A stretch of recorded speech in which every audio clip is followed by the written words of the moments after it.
அனைவருக்கும் வணக்கம். செல்லும் இடமெல்லாம் செருப்படி வாங்கும் ஜூலி. ஒரு வழியாக சிஜேபியோட போராட்டத்துக்கு கிடைச்ச ஒரு மிகப்பெரிய வெற்றின்னு சொல்லலாம். தர்மேந்திர பிரதான் அவர்கள் பதவி விலகியிருக்காரு. எப்படியாப்பட்ட கண் துடைப்பு அப்படின்றத வீடியோக்குள்ளே சொல்கிறேன், ஸ்கிப் பண்ணாமல் பாருங்கள். செந்தில் பாலாஜியை 2 மணி நேரம் துருவி துருவி விசாரித்த காவல்துறை, அது என்ன காரணம் அப்படின்றதையும் நம்ம வீடியோக்குள்ளே பேச போகிறோம். அதனால் சேனலை ஸ்கிப் பண்ணாமல் பாருங்கள். சனம் செட்டி அவர்கள் நேற்று நைட்டு நம்ம பேசியிருந்தது எல்லாத்தையும் நம்ம காலையில் வீடியோவில் நான் உங்களுக்கு டீட்டெயில்டாக சொல்லிட்டேன். அமைச்சரவையில் மிகப்பெரிய மாற்றங்கள் கொடுக்க போகும் நம்மளுடைய தமிழக முதல்வர் விஜய் அவர்கள். திருமாவிற்கு வைக்கப்பட்ட ஆப்பு பாமக உள்ளே வருகிறது அப்படின்ற ஒரு தலைப்பு. அதனால் பார்த்தீங்கன்னா ஸ்கிப் பண்ணாமல் பார்த்துட்டு நம்மளுடைய வீடியோவை ஷேர் பண்ணி விட்டுருங்க. வீடியோக்கு ஒரு லைக் பண்ணிடுங்க. மறக்காமல் உங்களுடைய கருத்துக்களை கமெண்ட்டில் சொல்லிடுங்க. இப்போ பார்த்தீங்கன்னா தர்மேந்திர பிரதான் அவர்கள் பதவி விலகியிருக்காரு, ராஜினாமா பண்ணியிருக்காரு மத்திய அமைச்சர்.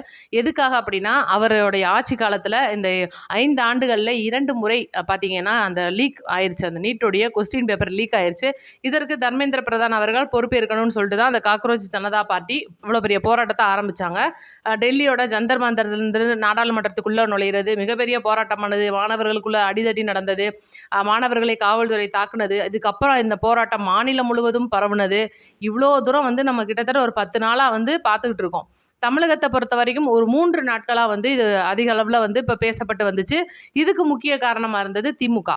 நேற்று அது வெட்ட வெளிச்சமாக தெரிஞ்சிருச்சு. சனம் செட்டி அவர்களை பேச மறித்த அந்த நீட் ஒருங்கிணைப்பாளர்கள் அப்படின்னு சொல்லலாம். ஆனால் அவங்க காரணம் சொல்ல வந்தது என்னன்னு பார்த்தீங்கன்னா, சனம் செட்டி அவர்கள் தமிழக வெற்றி கழகத்தை பற்றி பேசுகிறாங்க, விஜய் அவர்களுக்கு ஆதரவாக பேசுகிறாங்க. நான் இப்போ தான் படம் பார்த்துட்டு வந்தேன்னு சொல்கிறாங்க. அரசியல் சாயம் நாங்கள் பூச விரும்பலை அப்படின்றதையும் அந்த ஒருங்கிணைப்பாளர்கள் சொல்கிறாங்க. சனம் செட்டி அவர்கள் மைக்கை பிடுங்கிட்டு அவங்கள அனுப்பிச்சி விட்டதுக்கு அப்புறமா ஜூலி டீமோட வருது. இந்த விஷயத்தை லைவ்ல பார்த்த கையோட ஜூலி டீமோட வரும்போது பார்த்தீங்கன்னா 3 டிஎம்கே கொத்தூஸ்களை கூட்டிகிட்டு வருது. 3 பேருமே டிஎம்கேன்னு பனியன் போட்டிருக்காங்க. அப்போ எவ்வளோ பெரிய கண் துடைப்பா இந்த கம்யூனிஸ்ட், அதாவது சிபிஐ நம்மக்கிட்ட விளையாடுதுன்னு பாருங்க. அப்போ இந்த இதுலேருந்து 2-3 பேர் எந்திரிக்கிறாங்க. உடனடியாக டிஎம்கே காரங்களாம் இங்கே வரக்கூடாதுங்க, நாங்கள் போராடுறது மாணவர்களுக்காக, நீங்கள் உள்ளே வரும்போது சும்மாவே எங்களை கட்சின்னு சொல்கிறாங்க, நீங்களும் உட்காந்திங்கன்னா அப்புறமே கொண்டு எங்களுக்கு சாயம் பூசிடுவாங்க. இது ஜல்லிக்கட்டு மாதிரி தன்னெழுச்சியாக நடந்த போராட்டம். இதுக்கு டிஎம்கேக்கெலாம் நாங்கள் பேர் கொடுக்க விரும்பலை, நீங்கள் எந்திரிச்சு கிளம்புங்கன்னு சொல்லிட்டாங்க. ரைட்டா? இதுக்கு போயிட்டாங்க. அப்போ இந்த ஒருங்கிணைப்பாளர்களை பார்த்து நீங்கள் நம்ம கேட்கணும், அமீர் யாரு, ரஞ்சித் யாரு, கௌதமன் யாரு, இந்த மாதிரி இயக்குனர்களுக்கு பின்னாடி இருக்கிறது யாரு, நீங்கள் போராடுறது எந்த மாதிரியான கட்சி அலுவலகம், நீங்கள் பொதுவான இடத்துல போராடலை. நீட் அப்படின்ற தமிழகத்தை பொறுத்த வரைக்கும் நீட்டுக்கு போராடுறது தன்னெழுச்சியாக நடக்கிற சாதாரணமாக ரோடு போராட்டம் களம் அந்த மாதிரியான ஒரு மெரினா அந்த மாதிரி இடம் கிடையாது. கேட்டால் மெரினாவில் இடம் கொடுக்கல, நாங்கள் கட்சி அலுவலகத்தில் தஞ்சம் புகுந்திருக்கோம் அப்படின்னு சொல்லும்போது சனம் செட்டி அவர்களுக்கு இப்படி ஐயோ நம்ம அமுச்சிட்டு நாளைக்கு நம்ம பேரில் எதுவும் கெட்ட பேர் வந்துடக்கூடாது, அப்போ நம்ம திமுகவே அமுச்சு விட்ட மாதிரியான ஒரு பார்வையை காமிச்சிருவோன்னு சொல்லிட்டு அவங்க அதே ஆட்டோ அப்படியே தான் நிற்கிது மக்களே. நீங்கள் பார்த்தீங்கன்னா உங்களுக்கு தெரியும், அதே ஆட்டோவில் திமுகவுடைய அந்த கொத்தூஸ்கள் மீண்டும் ஏறி கிளம்பி போனதை நம்ம பார்த்துருக்க முடியும். இதுதான் இந்த கம்யூனிஸ்ட் உள்ள புகுந்து விளையாடுற விஷயம். நேற்று பார்த்தீங்கன்னா கம்யூனிஸ்ட் சார்பாக இருக்கிற தொழிற்சங்கத்தில் ஆட்டோக்காரங்களை பூராத்தையும் போராட வச்சிருக்காங்க, கம்யூனிஸ்ட் கொடியை கொடுத்துட்டு. நீட் போராட்டத்துக்கு எங்கேருந்து கம்யூனிஸ்ட் கொடி வருது அப்படின்றது முதல் நம்மளுடைய கேள்வி. நீட் போராட்டத்துக்கு பேசப்பட்ட அனைத்து இயக்குநர்களுமே ஒரு கட்சிக்கு பின்னாடியும் கட்சிக்கு சொம்பாவும் மாறி போனவங்க. பார்த்தீங்கன்னா ரஞ்சித் அவர்கள் ராஜ்மோகன் அவர்களை தலித் அப்படின்னு சொல்லி பேசும்போதெல்லாம் இந்த கூட்டம் எங்கே போச்சு அப்படின்றது கேள்வி. தொட்டதெல்லாம் தொலங்குன்னு சொல்லுவாங்க நல்லவங்களுக்கு, ஆனால் தொட்டதெல்லாம் மண்ணா போகுது இந்த திமுகவுக்கு அப்படின்னு சொல்லணும். ஏன்னா அந்த போராட்டத்தை கையில் எடுத்தாங்க. இன்றைக்கி பார்த்தீங்கன்னா மத்திய அமைச்சர் தர்மேந்திர பிரதான் அவர்கள் பதவி விலகிட்டாரு. எப்படியாவது இந்த ஒரு போராட்டத்தை வச்சு எப்படி அது ஒரு தமிழகத்தில் ஒரு மிகப்பெரிய வன்முறையை உருவாக்கி நம்மளுடைய தமிழக முதலமைச்சர் அவர்களுக்கு குடைச்சல் கொடுக்கணும்னு நினச்ச இந்த திமுக ஆண்டவன் இருக்காண்டா அப்படின்னு சொல்கிற மாதிரி மாணவர்களுக்கான ஒரு நல்ல விஷயம், அவங்க வச்ச ஒரு கோரிக்கை நிறைவேறியிருக்கு. ஆனால் கோரிக்கை அது மட்டும் தானா அப்படின்னு கேட்டிங்கன்னா கிடையாது. வருங்காலத்தில் நீட் இருக்கக்கூடாது, ஒரு பயிற்சி வேறு ஒரு பயிற்சியை நீங்கள் கொடுங்க, அதுக்கானதை நாங்கள் ரெடியாக வைப்போம், அப்புறம் நுழைவுத் தேர்வு வைங்க.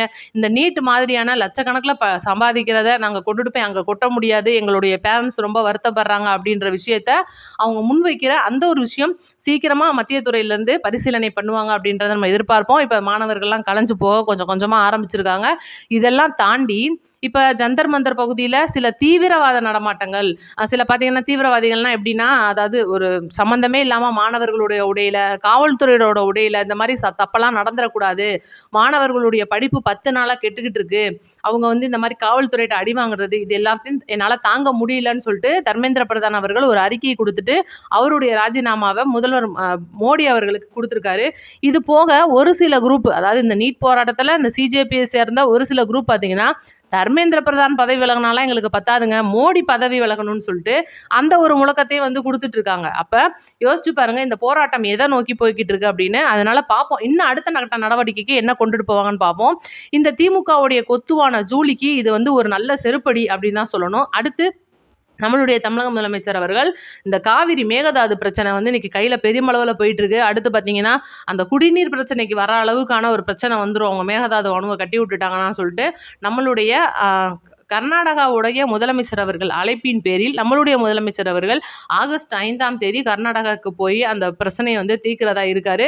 எம்ஜிஆர் பாணியை கையில் எடுத்த முதல்வர்னு சொல்லிட்டு தான் இன்னைக்கு எல்லா தமிழ்நெல்ஸும் போட்டு சேனல்கள் ஓட்டிகிட்டு இருக்காங்க. ஆனால் இது பார்த்தீங்கன்னா திமுகவாக இருக்கட்டும், இது நம்ம திருமாவளவனாக இருக்கட்டும், இன்னும் நிறையா கட்சிகள் இருக்குது பார்த்தீங்கன்னா, இந்த கம்யூனிஸ்ட், இடதுசாரி, வலதுசாரி, அம்புட்டு சாரிகளும் பார்த்தீங்கன்னா பூரா நீங்கள் வந்து கர்நாடகாவுக்கு போகக்கூடாது, அது என்ன கர்நாடகா கூப்பிட்டு நீங்கள் போகிறது, அப்போனா தமிழ்நாடு வந்து கர்நாடகாவுக்கு என்ன அடிமையா அப்படின்ற மாதிரியான கேள்வி. ஆனால் நம்ம முதல்வர் அவர்களுடைய ஒரே பதில், என்னுடைய மக்களுக்கு தேவையான தண்ணியை வாங்குறதுக்காக நான் எந்த எல்லைக்கு வேணாலும் போவேன், இந்த இருக்கிற கர்நாடகாவுக்கு போக மாட்டேனா அப்படின்னு சொல்லிட்டு ஒரே வார்த்தையில் முடிச்சிட்டாரு. இதுதான் வந்து கர்நாடகாக்குள்ளே போயிட்டு என்ன மாதிரியான ஒரு செயல்களை செஞ்சு நம்ம முதல்வர் அவர்கள் சாதிச்சு வெளியில் வந்துட்டாருன்னா இது திமுகவுக்கு மிகப்பெரிய அசிங்கமாக போயிடும். இவ்வளோ நாள் வந்து இந்த கர்நாடகாவுடைய அணையை வச்சே இந்த திமுகவும் அதிமுகவும் ஆட்சி பண்ணோமே, இன்னைக்கு நம்மளுடைய முதல்வர் விஜய் அவர்கள் போய் அதை தீர்த்து வச்சுட்டு வந்துட்டாருன்னா இன்னைக்கு அவ்வளோதான், இவங்க தலையில் துண்டை போட்டுட்டு பாதி போயிட்டாங்க, மீதியும் போயிட வேண்டியதான்ற மாதிரி தமிழக மக்கள் முடிச்சு விட்ருவாங்க. அப்படின்றனால பார்த்தீங்கன்னா இதை தடுக்க பார்க்குறாங்க. இதுக்கெல்லாம் மசீத ஆள் கிடையாது நம்ம முதல்வர் அப்படின்னு நம்ம நிர்மல்குமார் அவர்கள் வந்து பேட்டியில் சொல்லியிருக்காரு. அடுத்து பார்த்தீங்கன்னா இன்னைக்கு தமிழகத்தோட மிகப்பெரிய பிரச்சனையாக இருக்கக்கூடிய அந்த அமைச்சரவை பிரச்சனை. ஏன்னா திருமாவளவன் அவர்கள் வந்து ஒவ்வொரு இடத்துலையும் சொல்கிற மாதிரி நாங்கள் அமைச்சரை பின்வாங்கிடுவோம், நாங்கள் இந்தா போயிடுவோம், அந்தா போயிடுவோம், ஆதரவை வாபஸ் வாங்கிடுவோம்னு சொல்லிட்டு சண்முகம் அவர்கள், திருமாவளவன் அவர்கள் மாறி மாறி மாறி மாறி பேசிக்கிட்டே இருந்தது. இப்போ நேற்று பார்த்தீங்கன்னா அன்புமணி ராமதாஸ் ஐயா அவர்களுடைய ராமதாஸ் அவர்களுடைய பிறந்த நாள் வந்துச்சு. அன்புமணி ஐயா அவர்கள்ட்ட வந்து கட்சியை ஒப்படைச்சிட்டு இன்னைக்கு முழுசா துறவரம் நான் போகிறேன்னு சொல்லிட்டாப்புல. கடைசியில் சௌமியா அன்புமணி அவர்கள் அமைச்சராக போகிறார் அப்படின்ற ஒரு நல்ல விஷயத்தையும் ராமதாஸ் அவர்கள்ட்ட அவருடைய பையனான அன்புமணி அவர்கள் தெரிவிச்சிருக்காரு. சீக்கிரமா சௌமியா அன்புமணி அவர்கள் சீக்கிரம் பார்த்தீங்கன்னா ஒரு அமைச்சரவையில் ஒரு பங்கு பெற போறாங்க. இதுக்கு ஒரு முற்றுப்புள்ளி வைக்கிற விதமா திருமாவளவன் அவர்கள் பேசின ஒரு விஷயம் என்னன்னா, இப்போ பாமக வந்துருச்சுன்னா கண்டிப்பா திருமாவளவன் அவருடைய விசிக கட்சி உள்ள இருக்காது.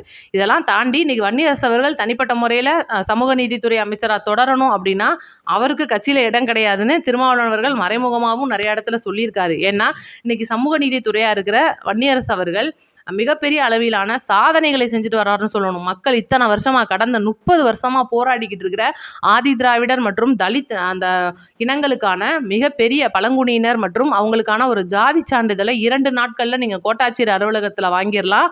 அப்போ இப்போ புதுசாக பதிஞ்சு வச்சுருக்கிறவங்க மேக்சிமம் 1 வீக்குக்குள்ளே வாங்கிடலாம் அப்படின்ற ஒரு உத்தரவாதத்தை கொடுத்துருக்காரு. இதுதான் அந்த மக்களோட மிகப்பெரிய ஒரு கனவாகவே இருந்துச்சு.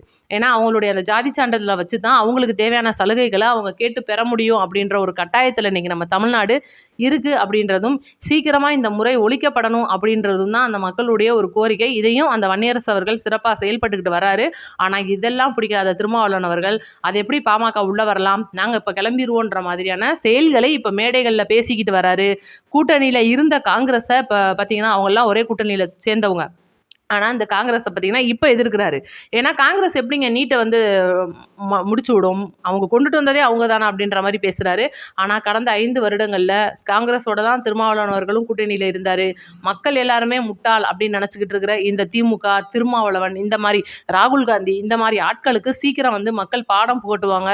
இன்னும் கூட பார்த்தீங்கன்னா இந்த காக்ரோச் ஜனதா பார்ட்டி அப்படின்ற இது கரப்பான் பூச்சி கிடையாதுங்க, கரையான். இந்த கரையான் வந்து இந்தியாவை அரிக்காமல் விடாது அப்படின்றதும், மாணவர்களை இது வந்து ஒரு வன்முறையை தூண்டி விடுறதும் பார்த்தீங்கன்னா இந்தியாவை அரிக்கிறதுக்காக முழுக்க முழுக்க வெளிநாடுகளோட சதி, ஃபண்ட்ஸ் எல்லாம் அங்கேருந்து வருதுன்றதை தாண்டி உள்நாட்டுக்குள்ளே இருக்கிற மிகப்பெரிய சதி. இன்னைக்கு ஆம் ஆத்மி கட்சி எப்படியாவது வந்து காங்கிரஸ் ஆதரித்து ராகுல் காந்தி அவர்களை பிரதம ஆக்குறதுக்கு ஒரு பக்கம் முயற்சிக்கிட்டு இருக்காங்க.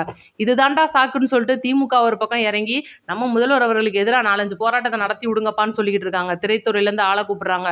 இன்னைக்கு தமிழ்நாட்டை பொறுத்த வரைக்கும் எத்தனையோ ஆயிரங்களை போராட்டம் நம்ம தமிழ்நாடு, எதுக்குமே இறங்கி வராத திரைத்துறை இந்த ஒரு போராட்டத்துக்கு இறங்கி வந்து தானாகவே திமுகவுக்கு ஆதரவாக பேசுகிறாங்க அப்படின்னா எத்தனை கோடி பரிமாறப்பட்டிருக்கும் அப்படின்றதான் மக்கள் முதல்ல யோசிக்கணும். யோசிக்கணும். வரக்கூடிய இடைத்தேர்தலுக்கு என்ன மாதிரியான தில்லுமுள்ளலாம் இந்த திமுக பண்ண போகுது அப்படின்றத வெட்ட வெளிச்சமாக ஒவ்வொரு வீடியோவில் நான் சொல்லிக்கிட்டே இருக்கேன். அதனால் நோட்டிஃபிகேஷன் ஆன் பண்ணி வைங்க. அடுத்தடுத்த வீடியோக்களில் சந்திப்போம். நன்றி, வணக்கம்.